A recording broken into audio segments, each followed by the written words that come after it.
এ যুবক, পিতামাতার খেদমত করা অনেক বড় দামি কাজ, অনেক বড় দামি কাজ। আমার বানানো কোনো কথা না। সহিহ বুখারীর 5970 নম্বর হাদিসের বর্ণনা।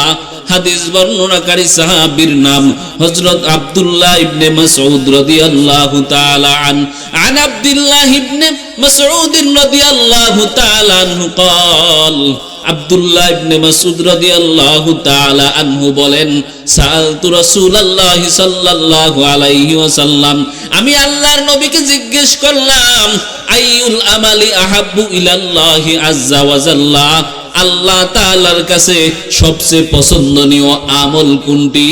আল্লাহর নবী জবাব দিলেন, আস-সালাতু আলা ওয়াক্তিহা, আল্লাহর কাছে সবচেয়ে পছন্দনীয় আমল হলো সময় মতো নামাজ পড়া। আব্দুল্লাহ বিন মাসউদ বলেন, কুলতু সুম্মা আইয়ুন, আমি এরপরে জিজ্ঞেস করলাম, নবীজি এরপরে আল্লাহর কাছে সবচেয়ে পছন্দনীয় আমল কোনটি? তখন নবীজি ডাক দিয়ে বলেন, বিররুল ওয়ালিদাইন, আল্লাহর কাছে সময় মতো নামাজ পড়া। এরপরে সবচেয়ে প্রিয় আমল হলো পিতা মাতার সাথে সদ্ব্যবহার করা। কাউনাইন কা মুখতার খোদা তুমকো বানায়া, কাউনাইন কা মুখতার খোদা তুমকো বানায়া, উম্মত কি নিগাহবান খোদা তুমকো বানায়া, উম্মত কি নিগাহবান খোদা তুমকো বানায়া। या रब मेरे आँखों में समा जाए मदीना, मुद्दत से मेरे दिल में तमन्ना ए मदीना, मुद्दत से मेरे दिल में तमन्ना ए मदीना। वक़दा रब्बुका अल्ला ताबुदू ইল্লা ইয়্যাহু ওয়া বিল ওয়ালিদাইনি ইহসানা। আল্লাহ বলেন, ওয়াকাদা রাব্বুকা আল্লা তা'বুদু ইল্লা ইয়্যাহু, তোমার প্রভুর বিধান হচ্ছে তোমরা আল্লাহ ছাড়া কারো ইবাদত করবে না। আল্লাহ পাকে আয়াতের শুরুর দিকে আল্লাহর হকের কথা আলোচনা করেছেন। আল্লাহর হক হচ্ছে তোমরা পৃথিবীতে আল্লাহ ব্যতীত আর কারো ইবাদত করবে না। কথা বুঝতেছেন তো? একটু জবাব দিবেন। এটা আল্লাহর হক চলে গেল। এরপরে আল্লাহ বান্দার হক বলতেছেন। আর বান্দার হক বলার ক্ষেত্রে সর্বপ্রথম যেই কথাটা বলেছেন, আল্লাহ পাক বলেন, ওয়াবিল ওয়ালিদাইনি ইহসানা, তোমরা পিতামাতার সাথে সৎ ব্যবহার করবা। কি করবা? ইম্মা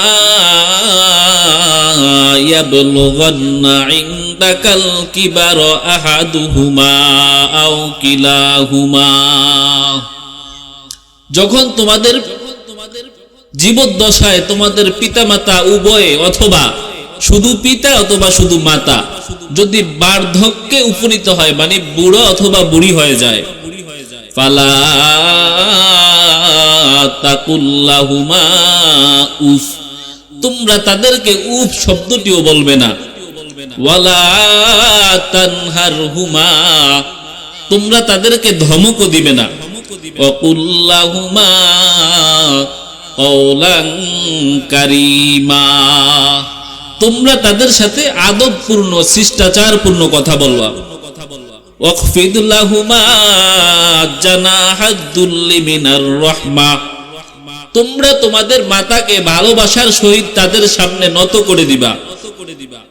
ওয়াকুল রব্বিরহামহুমা কামা রব্বায়ানি সগীরা, আর তোমরা বলবা, আয় আল্লাহ, আমাদের পিতামাতা যখন আমরা ছোট ছিলাম আমাদের উপর যেমন ইহসান অনুগ্রহ করেছেন, আল্লাহ আপনি আমার পিতামাতার উপর ওরকম ইহসান অনুগ্রহ করেন। এটা ছিল আয়াতের সরল বাংলা অনুবাদ। এবার আমরা যে বিষয়টি নিয়ে আলোচনা করব, আল্লাহ পাক এই আয়াতে আল্লাহর হকের পর 6টি আদেশ করেছেন। কয়টি আদেশ? একটু আপনারা জবাব দিবেন। কয়টি আদেশ করেছেন? 6টি।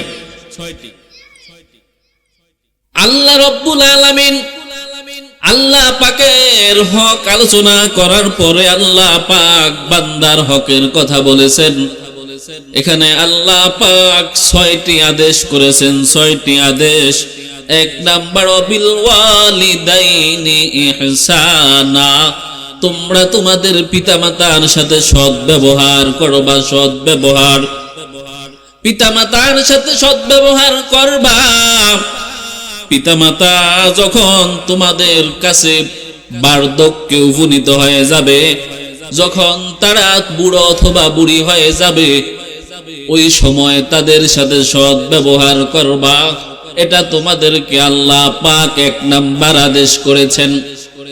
সৎ ব্যবহার বলতে তুমি বাজারে গিয়েছো, তুমি নিজের জন্য কেনাকাটা করলা, তোমার শ্বশুর শাশুড়ি ছেলে সন্তান বিবি সবার জন্য কেনাকাটা করলা।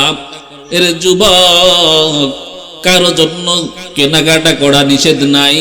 সকলের পছন্দনীয় জিনিসগুলো তাদেরকে উপহার দিলা, কোনো সমস্যা নাই। কিন্তু এর সাথে সাথে তোমার পিতামাতার জন্য তুমি পছন্দনীয় জিনিসগুলো কিনবা। বাজারে গিয়েছো, গিয়ে দেখো তোমার প্রিয় জিনিসগুলো ওখানে উপস্থিত আছে। গোলাম, এ যুবক বান্দা, তুমি নিজের জন্য ক্রয় করো, আত্মীয় স্বজন সকলের জন্য তুমি ক্রয় করো, নিষেধ নাই। কিন্তু তার পাশাপাশি পিতামাতার জন্য তুমি প্রয়োজনীয় জিনিস কেনাকাটা করলাম। তাদেরকে খুশি করতে বেশি কিছু লাগে না। তুমি তোমার মা বাবা যদি পান খেয়ে থাকে, বাজারে গিয়েছো, মা বাবার জন্য যদি 20 টাকার পান নিয়ে আসো, মা বাবা খুশি হয়ে আল্লাহর কাছে এমন দোয়া করবে, আল্লাহ পাক তোমার মর্যাদা অনেক ঊর্ধ্বে উঠিয়ে দিবেন। বাবা ভাই বন্ধু, আল্লাহ পাক 2 নাম্বার আদেশ করেছেন, ফালা তাকুল্লাহুমা উফ। তোমাদের পিতামাতা যখন বার্ধক্যে উপনীত হয়ে যায়, যখন তারা বুড়ো অথবা বুড়ি হয়ে যায়, তখন তোমরা তাদেরকে উফ শব্দ বলবা না। উফ শব্দ মানে তাদের প্রতি কোনো বিরক্তি প্রকাশ করা যাবে না। মানুষের যখন বয়স বেড়ে যায়, তারা বুড়ো অথবা বুড়ি হয়ে যায়, তারা বাচ্চাদের মতো তোমাদের কাছে আবদার করে বসবে। বুড়ো মানুষ বলবে আমার পটেটো চিপস খেতে মন চায়, বলবে আমার চানাচুর খেতে মন চায়, তোমার কাছে আবেদন করবে। এর যুবক, কখনো মা বাবার সাথে উপ শব্দটাও বলবা না। এটা আমার বানানো কথা না, আল্লাহ পাক এই আদেশ করেছেন। এরপরে আল্লাহ পাক 3 নাম্বার আদেশ করেছেন। আল্লাহ পাক বলেন, ওয়ালা তানহারহুমা, তোমরা পিতামাতাকে ধমক দিবা না। ধমক দিবা না। যেখানে পিতামাতাকে উপ শব্দটিও বলা যাবে না, ওখানে পিতামাতাকে ধমক দেওয়ার প্রশ্নই আসে না। তাদের সাথে ধমক দিবা না, তাদেরকে ধমক দিয়ে কোনো কথা বলবা না। এটা আল্লাহ পাক নিষেধ করেছেন। মা বাবা বলেছে, বাবা বাজার থেকে 20 টাকার পান আনিস, ধমক দিয়ে কয়, কিউ মেয়ে কালকে না 20 টাকার পান এনে দিলাম, আজকে আবার কিসের পান? এর যুবক, না না, তাদেরকে কখনো ধমক দিয়ে কোনো কথা বলবা না। ওয়াকুল্লাহুমা কওলান কারীমা। আল্লাহ পাক 4 নাম্বার আদেশ করেছেন, এ দুনিয়ার মানুষেরা রে, মা বাবার সাথে শিষ্টাচার পূর্ণ কথা বলবা, তাদের সাথে আদব বজায় রেখে কথা বলবা, তাদের সাথে কখনো খারাপ ব্যবহার করবা না। আল্লাহ পাক 5 নাম্বার আদেশ করেছেন, ওয়াকফিদ লাহুমা জানাহাদ দুল্লি মিনার রাহমা, তোমরা ভালোবেসে তাদের সামনে তোমাদের মাথা নত করে দিবা, অবনত করে দিবা। আল্লাহ পাক 6 নম্বরে বলেছেন, ওয়াকুল রব্বিরহামহুমা কামা রব্বায়ানি সগীরা। আল্লাহর কাছে যখন দোয়া করবা ডাক দিয়ে বলবা মালিক তুমি আমার মা বাবার প্রতি ইহসান অনুগ্রহ করো, যেমনটা তারা আমার ছোটবেলা করেছিল। যখন আমি ছোট ছিলাম আমার উপর আমার পিতামাতা যেমন ইহসান অনুগ্রহ করেছে, আয় আল্লাহ তুমি আমার পিতামাতার প্রতি ইহসান অনুগ্রহ করো। এর দ্বারা বোঝানো হয়েছে পিতামাতার জন্য দোয়া করবা। তোমার মা বাবা যদি অন্ধকার কবরে চলে যায় এর যুবক, তাহলে মা বাবার জন্য মাগফিরাতের দোয়া করবা। আর যদি তোমার মা বাবা বেঁচে থাকে তাহলে মা বাবার জন্য নেক হায়াতের দোয়া করবা। আজকে তুমি সফল ব্যক্তি, আজ তুমি অনেক কিছু হয়ে গেছো, ভালো করে কথাটা মিলিয়ে নিবা। তোমার মা বাবার অনেক বড় ভূমিকা রয়েছে। আজ তোমাকে তোমার ভাই বোন ভালোবাসে, তোমার বিবি তোমার শ্বশুর বাড়ির মানুষেরা আজকে তোমাকে ভালোবাসে, অবশ্যই এর মধ্যে কোনো স্বার্থ আছে। পৃথিবীতে একমাত্র পিতামাতার সম্পর্ক সন্তানের সাথে, এই সম্পর্কেতে কোনো স্বার্থ নিহিত নেই। কি বলেন, কথা ঠিক না? আপনাকে যারা ভালোবাসবে অবশ্যই কোনো স্বার্থের কারণে ভালোবাসবে, কিন্তু একমাত্র পিতামাতা আপনাকে নিঃস্বার্থভাবে ভালোবাসবে। এজন্য আজকে যাই হও না কেন পিতামাতাকে ভুলে যাবি না রে যুবক।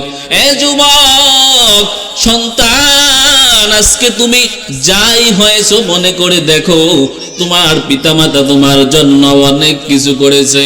আল্লাহ পিতামাতার খেদমত করা অনেক বড় দামি কাজ, অনেক বড় দামি কাজ। আমার বানানো কোনো কথা না। সহিহ বুখারীর 5970 নম্বর হাদিসের বর্ণনা।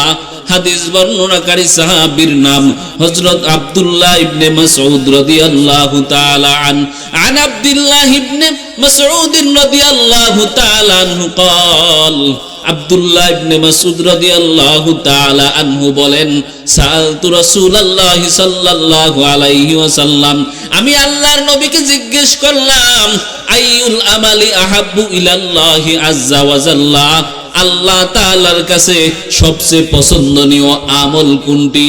আল্লাহর নবী জবাব দিলেন, as-সালাতু আলা ওয়াক্তিহা, আল্লাহর কাছে সবচেয়ে পছন্দনীয় আমল হলো সময় মতো নামাজ পড়া।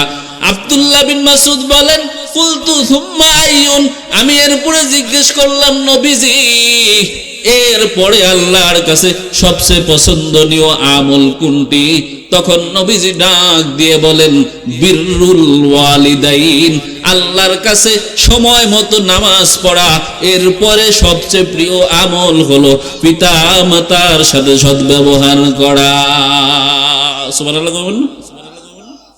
আব্দুল্লাহ বিন মাসউদ বলেন, আমি জিজ্ঞেস করলাম, কুলতু সুম্মা আইয়ুন, আমি এরপরে জিজ্ঞেস করলাম, হুজুর পিতামাতার খেদমতের পরে আল্লাহর কাছে সবচেয়ে পছন্দনীয় আমল কোনটি? নবীজি বলেন, আল জিহাদু ফি সাবিলিল্লাহ, আল্লাহর রাস্তায় জিহাদ করা। বাবা ভাই বন্ধু, আল্লাহর রাস্তায় জিহাদ করা, যুদ্ধ করা, এটা নিঃসন্দেহে অনেক বড় ইবাদত, এর মধ্যে কোনো সন্দেহ নাই। কিন্তু আল্লাহর নবী সাল্লাল্লাহু আলাইহি ওয়াসাল্লাম আল্লাহর রাস্তায় জিহাদ করার চেয়ে মা বাবার খেদমত করা আল্লাহর কাছে অনেক বেশি প্রিয়, সেটাকে অগ্রাধিকার দিয়েছেন। সুবহানাল্লাহ। বাবা ভাই বন্ধু, সহিহ বুখারীর 5971 নম্বর হাদিসের বর্ণনা। হাদিস বর্ণনাকারী সাহাবীর নাম হযরত আবু হুরায়রা রাদিয়াল্লাহু তাআলা আনহু।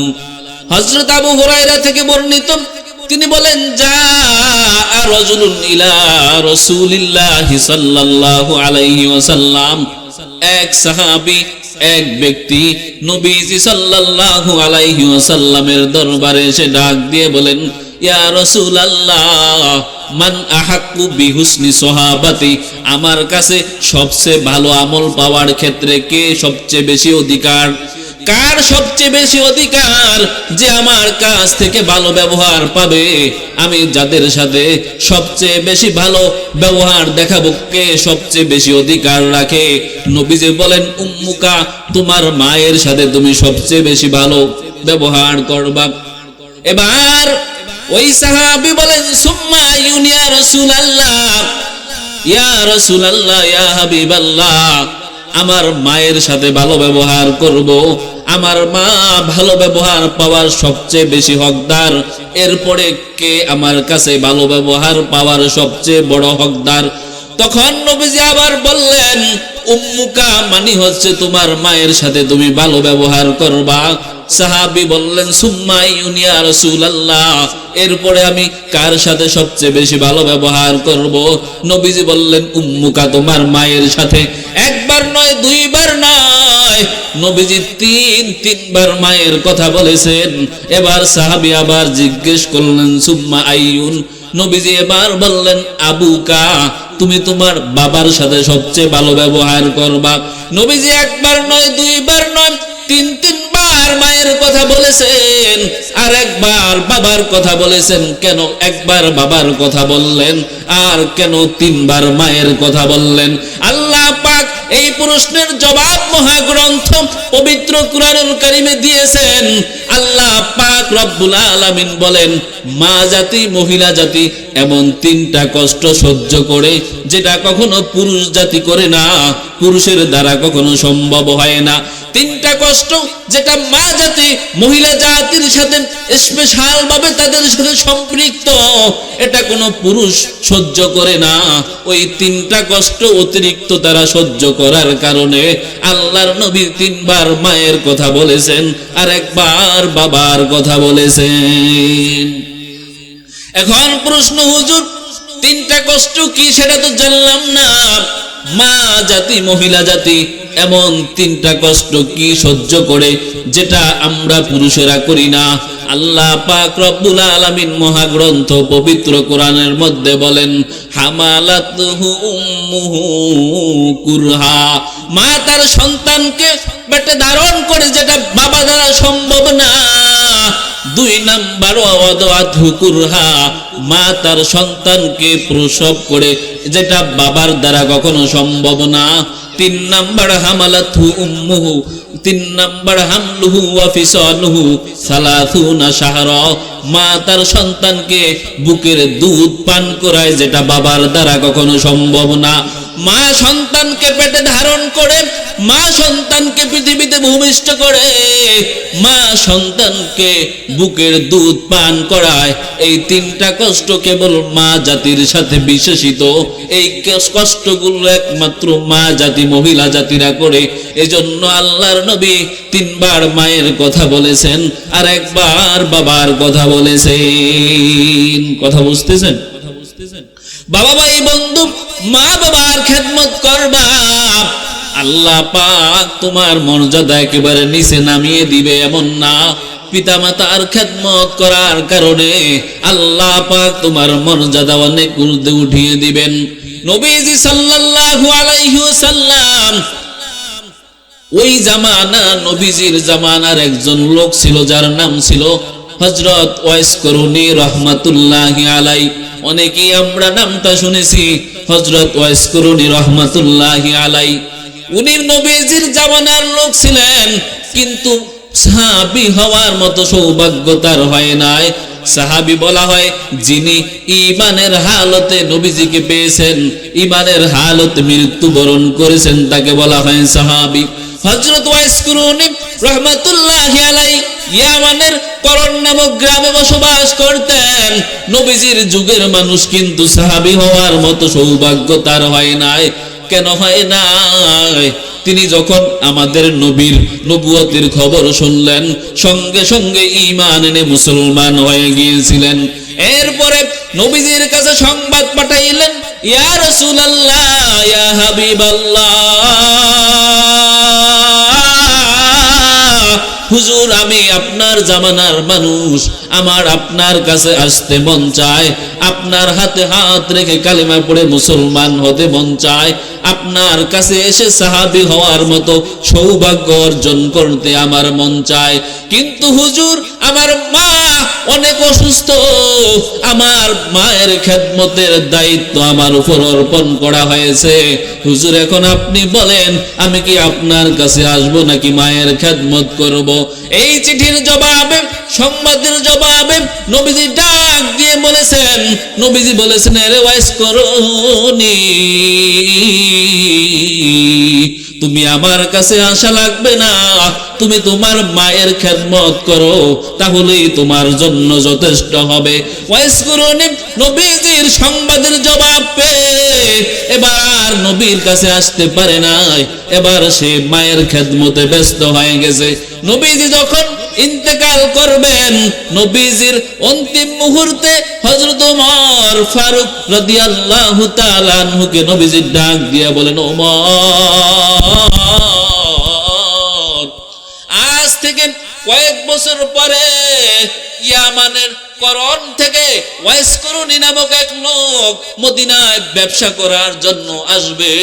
এরে ওমর, তার গঠন প্রণালী এই, তার গঠন প্রণালী এই, তার চেহারা এমন হবে, তুমি তাকে খুঁজে নিয়ে তুমি তাকে দিয়ে দোয়া করাইবা, আল্লাহ পাক তার দোয়া কবুল করবে। এই কথা বলার পর হযরত ওমর ফারুক রাদিয়াল্লাহু তাআলা আনহু এরপর থেকে মদিনায় সব সময় খোঁজ খবর নিতেন, ইয়ামানের করণ থেকে কোনো কাফেলা আসছে কিনা, ওয়াইস নামে কোনো লোক ওই কাফেলার মধ্যে আছে কিনা। হঠাৎ করে আমিরুল মুমিনিন খলিফাতুল মুসলিমিন হযরত ওমর ফারুক রাদিয়াল্লাহু তাআলা আনহুর কাছে খবর আসছে, ওমর, সেই ইয়ামানের করণ থেকে ওয়াইস নামে এক লোক আসছে, সে মদিনায় ব্যবসায়িক কাফেলার সাথে এসেছে, আপনি যাকে খোঁজ করেছিলেন। এই কথা বলার পর হযরত ওমর সেখানে হাজির হয়ে গেছে, গিয়ে ডাক দিয়ে বলে, এরে ওয়াইস করনি রে,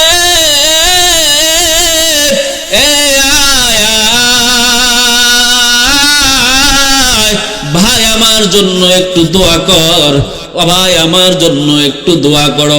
ওয়াইস করনি অবাক হয়ে গেছে, আমিরুল মুমিনিন খলিফাতুল মুসলিমিন, আপনার মতো জলিলুল কদর সাহাবী, আপনার মতো এত বড় মাপের সাহাবী, যাকে নবীজি বলেছেন আমার পরে যদি কোনো নবী হতো তাহলে সেটা হতো ওমর, মানে আমার পরে আর কেউ নবী হবে না, তবে নবী হওয়ার মতো সব যোগ্যতা আল্লাহ ওমরকে দিয়েছেন। আপনি এত জলিলুল কদর সাহাবী, দুনিয়াতে থেকেই জান্নাতের সার্টিফিকেট পেয়েছেন ওমর, আপনি আমার মতো কোন রকমের ওয়াইস করুণী দিয়ে দোয়া করাইবেন, বিষয়টা বুঝলাম না, বিষয়টা আমাকে ক্লিয়ার করে বলেন। ওমর ডাক দিয়ে বলে, ওয়াইস করুণী, এমন এমন নবীজি অন্তিম মুহূর্তে আমাকে বলেছিলেন, ওমর, আজ থেকে কয়েক বছর পরে সেই ইয়ামানের করণ থেকে ওয়াইস করুণী আসবে, তুমি তাকে দিয়ে দোয়া করাইবা, তার দোয়া কবুল হবে। ভাই রে, এজন্য আমি ওমর তোমাকে দিয়ে দোয়া করানোর জন্য এসেছি। নবীজির জামানার লোক সাহাবী হতে পারেন নাই, কিন্তু মায়ের খেদমত করেছেন, মায়ের খেদমত করার বদৌলতে আল্লাহ মর্যাদা একেবারে তার শেষ করে দেন নাই, বিলীন করে দেন নাই, আল্লাহ এমন মর্যাদা দান করেছেন, খলিফা ওমরের মতো লোক তাকে দিয়ে দোয়া করায়। সুবহানাল্লাহ। বাবা, ভাই, বন্ধু, মায়ের দোয়া যেমন কাজে লাগে, আবার মায়ের বদ দোয়ায়ও কিন্তু আবার খবর আছে, সেগুলো মিস হয় না। একটা দৃষ্টান্ত দিলেই বুঝবেন। হযরত জুরাইস রাহমাতুল্লাহি আলাইহি, সহিহ বুখারীতে যার নাম এসেছে হযরত জুরাইস, অনেক বড় আবেদ ছিলেন, ইবাদত করতেন। জঙ্গলের মধ্যে মাটি দিয়ে একটা খানকা বানাইছে,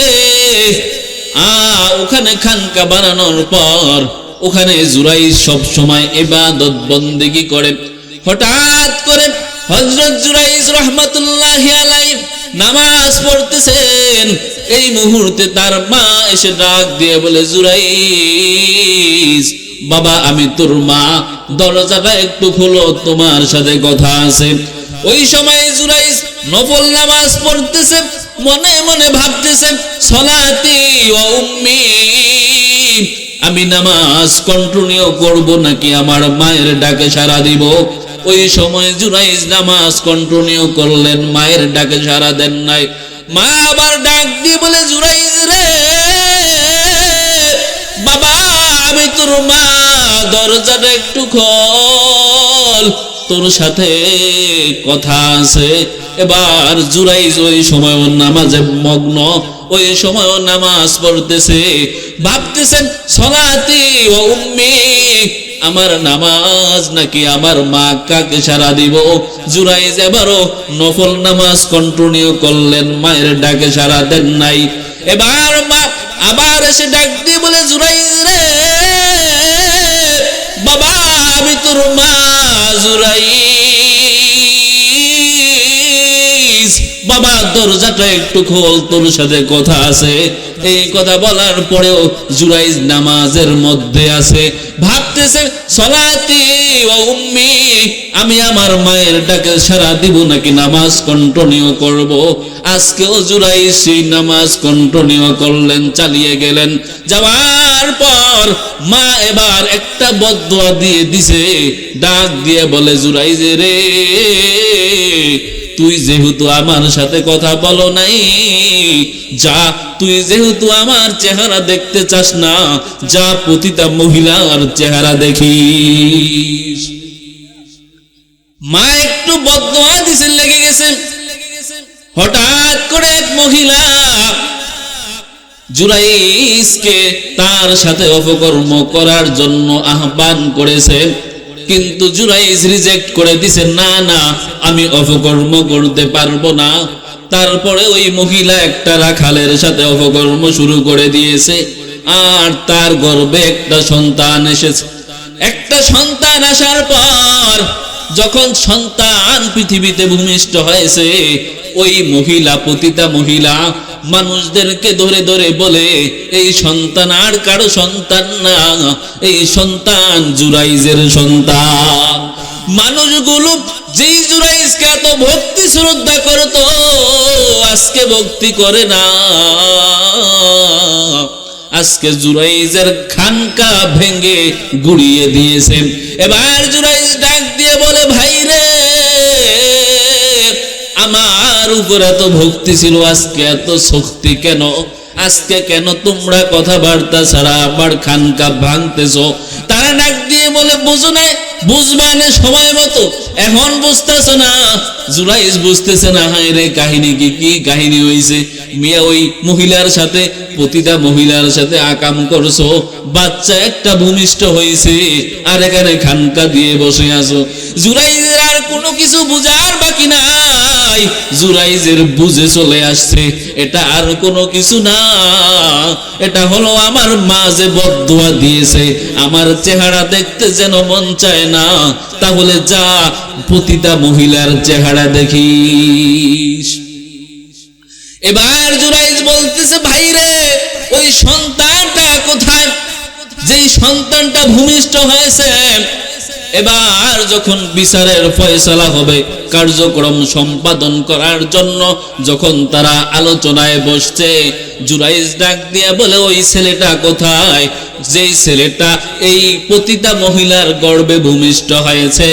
এবার যখন ছেলেটাকে সামনে আনা হলো, জুরাইজ ডাক দিয়ে বলে, তুমি বলো তো দেখি, তুমি কার সন্তান? ছোট বাচ্চা, আল্লাহ তাআলার মহিমা, আল্লাহর কুদরতে এই ছোট শিশু বলে দিছে, আমি জুরাইজের সন্তান না, আমার মা অমুক রাখালের সাথে অপকর্ম করেছে, আমি সেই রাখালের সন্তান। তিনজন ছোট ছোট শিশু বাচ্চাদেরকে দিয়ে কথা বলিয়েছেন, তার মধ্যে একজন হলো আল্লাহ পাক এই জুরাইজকে নির্দোষ প্রমাণ করার জন্য এই পতিতা মহিলার ছোট্ট বাচ্চাকে দিয়ে কথা বলিয়েছেন। আরেকটা হচ্ছে ঈসা নবীকে দিয়ে ছোটবেলায় কথা বলিয়েছেন। আরেকটা হলো যখন জুলাইখা হযরত ইউসুফ নবীর সাথে অপকর্ম করতে চেয়েছিল, ওই সময় খাটের উপর যেই ছোট একটা প্রতিবেশীর বাচ্চা ছিল, ওই ছোট বাচ্চাটাকে দিয়েও কথা বলিয়েছেন। এই তিনটা শিশুকে দিয়ে আল্লাহ পাক ছোটবেলায় কথা বলিয়েছেন। তাফসীরের কিতাবে আরেকটা নাম এসেছে, সেটা হচ্ছে হযরত মূসা আলাইহিস সালাম ছোটবেলায় কথা বলেছিলেন।